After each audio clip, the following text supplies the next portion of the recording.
लोकतंत्र में प्रशासन के बहुत महत्वपूर्ण स्थान होइत अछि और प्रशासने ई सुनिश्चित करैया कि देश में विधि व्यवस्था केहन रूप से रहत। अमन चैन का वातावरण सुनिश्चित करै लेल प्रशासन बहुत महत्वपूर्ण भूमिका निभबैत अछि। अहाँ सबके मिथिला सेंटर यूट्यूब चैनल पर स्वागत अछि। आइ हम सिविल सर्विस के ऐतिहासिक विकास यात्रा के बारे में बात करल जा रहल छी। विगत 21 अप्रैल के सिविल सेवा डे अर्थात सिविल सर्विस दिवस मनाओल गेल, जे 16वां सिविल सर्विस दिवस के रूप में मनाओल गेल। सिविल सर्विस के ऐतिहासिक विकास यात्रा के यदि बात करी तो हाल में जे सिविल सर्विस के रूपरेखा और सिविल सर्विस जेना संचालित भ रहल अछि वो एकटा बहुत पैघ विकास यात्रा से गुजरल है। 1947 में हमर सभक गृह मंत्री और लौह पुरुष सरदार वल्लभ भाई पटेल अधिकारियों सबके संबोधित करैत भारतीय प्रशासनिक सेवा और भारतीय सिविल सर्विस का स्टील फ्रेम कहलखिन। आ बहुत हद तक ई गप ठीको छै कि स्टील फ्रेम अर्थात इस्पाती ढांचा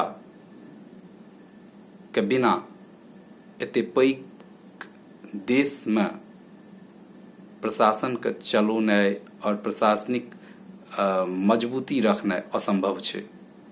तैं ई निश्चित रूप से एकटा इस्पाती ढांचा अछि। तऽ एकर विकास यात्रा केना प्रारंभ होइ छै यदि एहि पर बात करी तो सबसे पहिले ई बुझनाइ अपना सब लेल जरूरी अछि कि हमरा एहन तरह के प्रशासन के जरूरत किया भेल। अंग्रेज जखन भारत एलै, ईस्ट इंडिया कंपनी के रूप में एलै और कंपनी के रूप में एलै, तो वो जे छै से अपन राजनीतिक सत्ता बंगाल से प्रारंभ करैया। राजनीतिक सत्ता के अपन हाथ में लेनाइ बंगाल से प्रारंभ करैया और बंगाल में द्वैध शासन लागल रही छै। ओइ टाइम में अंग्रेज लगा देने रही छै पहले से। तो द्वैध शासन के अंतर्गत एक दिस कंपनी के शासन, दोसर दिस नवाब के शासन। अब एठाम नवाब से बहुत अधिकार छीन लेल जाइ छै, प्रशासनिको अधिकार छीन लेल जाइ छै, लेकिन जखन ओकरा से दीवानी अधिकार छीन लेल जाइ छै, सिविल राइट छीन लेल जाइ छै, कर लगबै संबंधी अधिकार और कर जे छै से हटबै के अधिकार आ वित्त से जुड़ल और अधिकार जखन ओकरा से छीन लै छै तऽ बंगाल के जे वास्तविक नवाब छथि, शासक जे छथि, वो पूरा तरह से जे छै से हुनकर हाथ से सत्ता चल जाइ छनि और अंग्रेज के अधीन जे छै सत्ता चल जाय, अंग्रेज के अधीन राजनीतिक सत्ता ओकरा प्राप्त भ जाइ छै अंग्रेज के। तब पैघ एहन तरह के पैघ जे छै से शासन जे छै क्षेत्र के चलबै लेल तऽ एकटा पैघ संगठन के सेहो जरूरत पड़तै, पैघ तंत्र के सेहो जरूरत पड़तै। इएह क्रम में जे छै अंग्रेज के लगलै कि एकटा प्रशासन जना चीज के इंट्रोड्यूस करबाक चाही और एकर तहत अपन जे छै शासन व्यवस्था के राजस्व अधिकार जे छै से या राजस्व संबंधी जे क्रियाकलाप छै ओकरा संचालित करबाक चाही। तऽ इएह क्रम में ओ जे छै से डिस्ट्रिक्ट कलेक्टर के रूप संकल्पना आनैया और जिलाधिकारी अथवा डिस्ट्रिक्ट कलेक्टर जे कहै छियै, सबसे पहिले ओकर काज रहे टैक्स वसूलनाइ। इएह दुआरे कलेक्टर तो ओ जे छै से कलेक्टर के रूप में आनैया। सबसे पहिले ओकरा एकटा 1500 रुपया के दरमाहा दऽ देल जाइ छै, पाइ दऽ देल जाइ छै, 1500 रुपया तनख्वाह दऽ देल जाइ छै और ओकर काज होइ छै राजस्व को वसूली केनाइ। सबसे पहिले एहि रूप में जे छै से ओ प्रशासन में अधिकारी के आनैया। धीरे धीरे ई प्रशासन में और जे छै से लोक के भर्ती करै लेल तो मैकाले जे छै से सिफारिश के आधार पर, ओकर सिफारिश के आधार पर, मैकाले के सिफारिश के आधार पर एकटा 1922 में और उससे पहलियो एकटा सिविल सर्विस के जे छै से प्रतियोगिता प्रारंभ होइए परीक्षा के।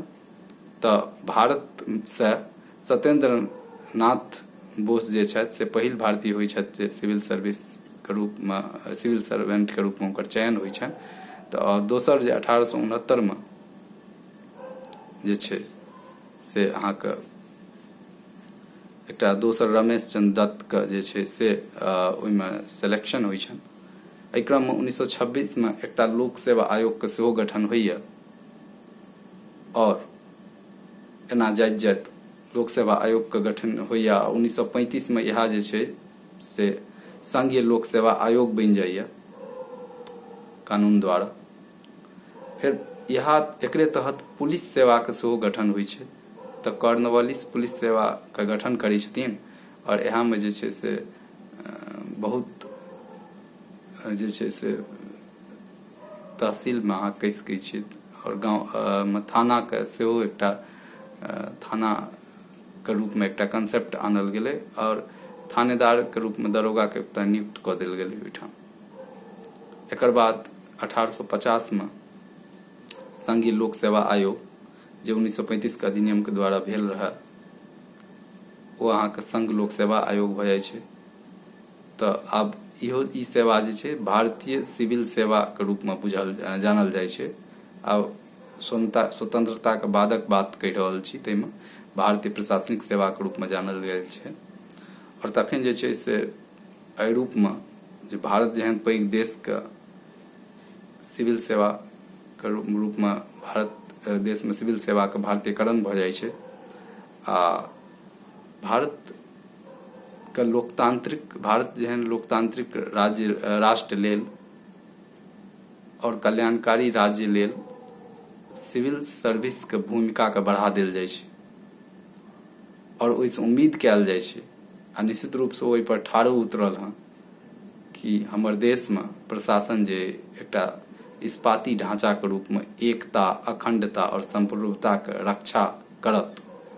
तैं जे छै प्रशासन के इस्पाती ढांचा सेहो कहल गेलै और एहि रूप में ओकरा जिम्मेवारी सेहो दऽ देल गेलै कि ई हमर एकता, अखंडता और संप्रभुता के सुनिश्चित करत। एखन तक भारत में 3टा अखिल भारतीय सेवा छै, Indian administrative service, Indian administrative service, भारतीय प्रशासनिक सेवा, इंडियन पुलिस सर्विस, भारतीय पुलिस सेवा और इंडियन फॉरेस्ट सर्विस, भारतीय वन सेवा। एहि रूप में एखन तक के प्रशासन के विकास यात्रा होइत अछि। आशा और अपेक्षा है कि अहाँ सबके वीडियो नीक लागत। जँ त्रुटि कतौ हुए रहे तऽ एकरा निश्चित रूप से हमरा अहाँ कतौ कमेंट कऽ सकै छी और हम अपन आगू कोनो वीडियो में कोनो तरह के अगर दिक्कत भेल रहे तऽ एकरा इम्प्रूव करब। तखन तक लेल अहाँ सबके बहुत बहुत धन्यवाद देखै लेल। धन्यवाद।